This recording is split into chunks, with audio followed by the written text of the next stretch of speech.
number 38. And in Chronicle number 37, I kind of explained some of what the procedures with U.S. Marshals and the Bureau of Prisons and prosecutors and federal investigators such as FBI, DEA, etc. I explained some of what they do with the witnesses that they have that have yet to testify or have testified and now are waiting for sentence reductions or waiting for the cases to be cleared up. Some of those guys get a little bit of time that they have to do. So, and then they do it and then they go. But I found myself being given the boot out of Otisville. And just to be frank and honest, it wasn't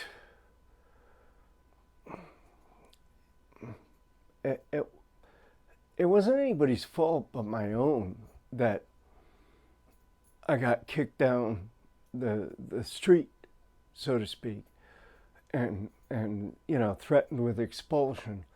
That was nobody's fault but my own. But I was faced with what they call a Hobson's choice. You're damned if you do, you're damned if you don't. I mean, here I was never expecting to be in this situation at all. If it was only for a short time, and then I was supposed to be hitting the streets just like everyone else. I was supposed to be getting my time reduction, especially me. That's what I felt. That's what other people felt. I didn't have any involvement in the crime at all. I was just a witness, just purely just like an eyewitness, just standing there, intervening, tried to do what I could, but ultimately just telling what I saw, what I knew. And doing that, of course, for the benefit, for me being able to get out of prison right away, because I'd only been in a few years at that point, and it was enough. It was like, whoa, do I really want to get, and I certainly didn't want to be caught up like where I was just in one of those units for the rest of my time either, because those units are no fun. They're not made for long-term imprisonment. There's some guys that have been in there for very long periods of time, but they typically just spin out of control after a while, and there's a lot of issues that they go through, and I just didn't see myself being that or doing that. It wasn't what I agreed to, wasn't what the bargain was. So, I'm trying to force them to give me what I have coming, because I did my part. Now I want them to do theirs. And they're playing this game. They're playing this shuffle routine through the courts and through the processes and everything. And, they've got me in the crossfire. And, I'm the one that's, I'm the one that's left with my ass hanging out there. So I'm not very happy about it. And I'm not trying to be a model prisoner. I'm trying to bring the heat to these people, so that, because my understanding and premise legally was that any of the wardens, but particularly any of the assistant directors or the director of the Bureau of Prisons or regional director could bring a motion to reduce my sentence, like he promised to do, Fred Stock, that day in July when I sat there and he put his foot up on the chair, his foot with his cowboy boot, and started kind of picking at his mustache and telling me what all they were going to do. So I'm trying to get them to do this. I'm trying to force them to do it. And at the same time, I've got the U.S. Attorney's Office that I'm working with, or had worked with, telling me don't do anything. And so I miss my appeal on the denial of my 2255 motion challenging, the good faith basis of this so-called agreement. What I'm saying is that I was bamboozled, that I was, used and abused. But it's not against the law for law enforcement to do that to you. It isn't. It's not like there's some kind of statute about that. Now, they'll say, okay, do you have a contract? Do you have an enforceable contract with the government? Did somebody promise you something? Did somebody induce you to do something, to perform a certain action in exchange for this or that? And that's what I was saying. Basically falls under contract law. But again, the courts really don't pay any attention to it when it comes to prisoners. If it was a regular contract dispute in a regular court, federal or otherwise, they would look at certain factors, to determine a breach. They'd first find whether a contract existed. Whether it was oral or written really doesn't matter that much. They have witnesses come in, you take depositions, you get admissions, and then boom, you go ahead and argue out your case. And to me, it seemed like a pretty straightforward kind of a situation there. But with the criminal courts and the federal courts and all this, and dealing with the government on this basis, I couldn't get any traction at all. Zero. There was nothing. Nothing that was anything at all. I just kept getting no's. And so now I'm being threatened with being put out of the prisoner witness program, which means if they put me out of there, then I either have to go to a state joint. And look, I knew people that had been in the state joints.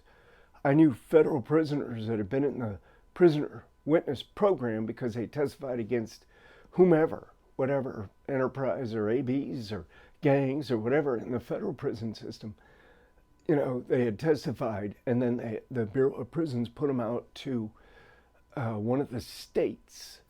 And every person that I knew that went into state custody absolutely hated it. Oh my God, it was the worst ever. They're put in solitary confinement. They're just left in these small.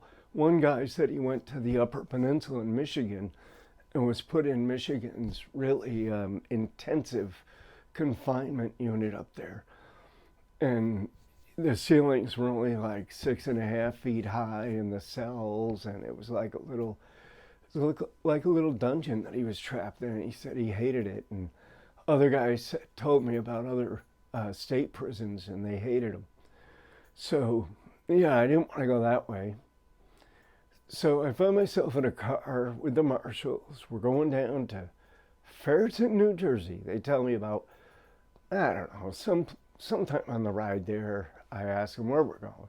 Where are we going, to the airport or somewhere else? They say, no, you're going down to Fairton. So we drive down to Fairton, New Jersey. It's about a 4.5, 5 hour ride, something like that. And I get out and I go in there. And it's a nice unit. It's a new unit. It's, the people evidently weren't quite expecting me. They didn't really have all the paperwork together, the staff on the unit. And I think they were short some staff. But I remember this blonde-haired woman. She had kind of a black eye, and her husband was one of the lieutenants at that facility.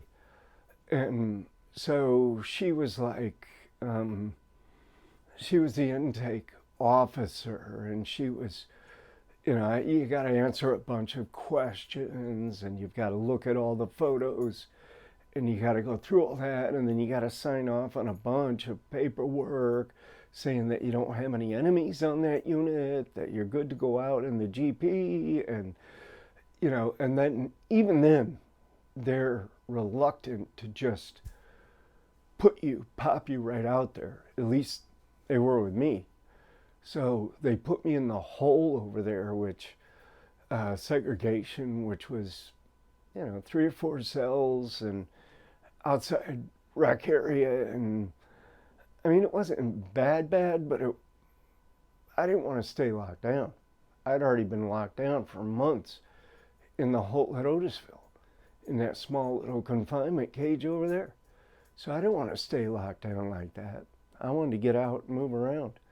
So, I started pushing, pressing, trying to get out of there that day.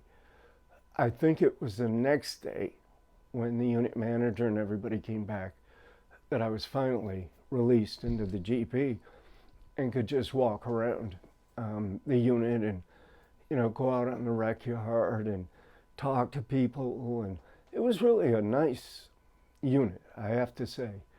It was a nice unit. Had, you walk down, like, as you walk into the unit, everything goes down, like, look like almost into the ground, right? It's like a sunken common area right in the middle. And there's all kinds of steps and stairs going, all the way around, and kind of like an octagon or something. And you go down there and there's a pool table, there's different types of like foosball, there's a shuffleboard table, there's all kinds of different board games and stuff. I mean, the regular big games, like table games, right? So yeah, it wasn't bad. And then of course we still had telephone access. We had single cells there. I think I spent, I'm trying to remember,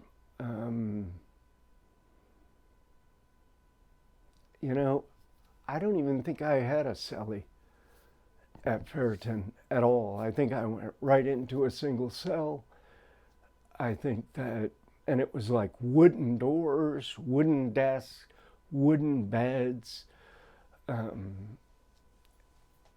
pretty nice, really, very nice, actually.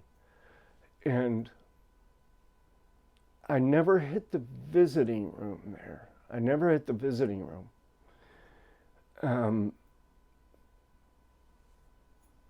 And I'll tell you why. It was like maybe 2 or 3 days after I got there. One of the orderlies, a guy in the unit, he's just an orderly, he comes around and he says, listen, he says, I just got word that you're leaving again. So, I wouldn't get too attached to this place if I were you, because I've already got the boxes down in R&D and for your property and stuff. So I'm like, what? Leaving? How is this? And the only thing that I can figure out is that they double-crossed me yet again.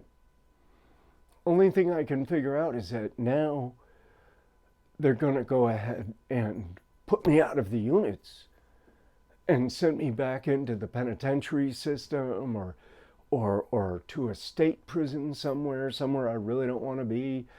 I'm thinking that they're going to try to get me killed. I really was. Because they're done with me now. They got their conviction. They got everything they wanted. Now I'm just causing them trouble, so to speak, right? They don't look at me trying to enforce the agreement as being something that I have a right to do. Now I'm just a troublemaker. Now I'm just causing them trouble. So it's really easy for them to just get rid of me. All they got to do is sign off. And, they don't need a reason. They don't need any reason. They already had their reasons, right? It's already in writing. They already wrote out this last chance contract thing saying, hey, if I mess up in any way, that they can immediately put me out. So, me mess up in any way? Yeah, that's going to happen, right? I already know that. So I already know. And now this orderly saying that the boxes are already packed or ready for packing, and that he understands that I'm going to be leaving pretty soon. Whew, yeah, okay. I immediately started looking for a way out, escape. And I remember one of the guards, I did work in the chow hall for a time. I did get a job down there for about 2 weeks working as a baker. And I loved it. I loved it. I loved being a baker. And I was pretty good at it. So I remember this guard sitting in the chow hall, and he said, there's a fire road that goes out around those woods. It's about a half a mile out. It just encircles the woods. And I was like, yeah, I mean, what has that got to do with anything? And then he said, if I were you, I would start thinking about finding another way out. You've got too much time. These people are not going to do what they said they were going to do originally. For whatever reason, they've backed out of that. They don't want to do it. They're not going to do it, no matter what. And you'll never get the courts to direct them to do that. And it was like this straight up confirmation. This dude he was cool. He was straight up. He was just telling me, look, you can get out of this place if you think about it, if you want to. He didn't give me any techniques. He didn't give me anything like that. He just said those comments right there. So, yeah, I started thinking about it. And so when we come back for Chronicle number 39, I will explain to you, I will tell you in Chronicle number 39 all about the escape from Fairton, New Jersey. I'll see you then.